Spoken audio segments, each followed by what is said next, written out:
طہارت ظاہری کے احکام: بدن اور لباس کی نجاستوں سے پاک ہونا۔ جب ہم نماز میں کھڑے ہوں تو ہمارا بدن اور لباس پاک ہونا چاہیے،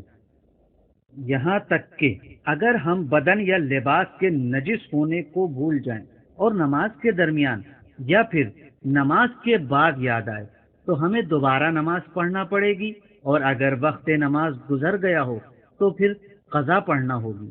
اس کے علاوہ کچھ مسائل ایسے ہیں جن میں نجس بدن یا لباس کے ساتھ نماز پڑھنے کی شریعت نے اجازت دی ہے۔ مثلا اگر ہم نہ جانتے ہوں کہ ہمارا بدن یا لباس نجس ہے اور نماز کے بعد پتہ چلے تو پڑھی گئی نماز صحیح شمار ہوگی، یا اگر مجبور ہوں کہ نجس بدن یا لباس ہی میں نماز پڑھیں،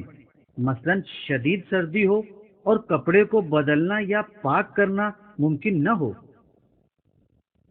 اسی طرح وہ چھوٹے لباس جن سے آگا پیچھا چھپایا نہ جا سکتا ہو، یعنی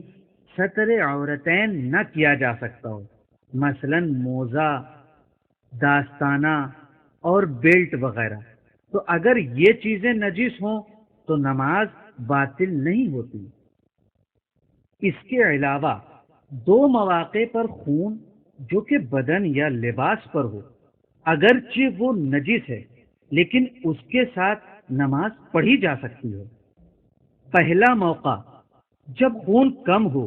اور مجموعی طور پر کلمے کی انگلی کے پور سے کم ہو،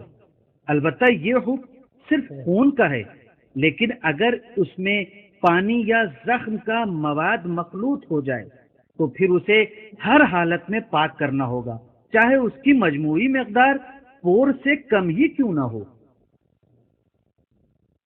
دوسرا موقع وہ ہے کہ زخم یا پھوڑی کی وجہ سے بدن یا لباس نجس ہو گیا ہو اور اس کا پاک کرنا مشکل امر ہو، تو ایسی صورت میں اس زخم یا پھوڑی کے اچھے ہونے تک اسی طرح نماز پڑھ سکتا ہے۔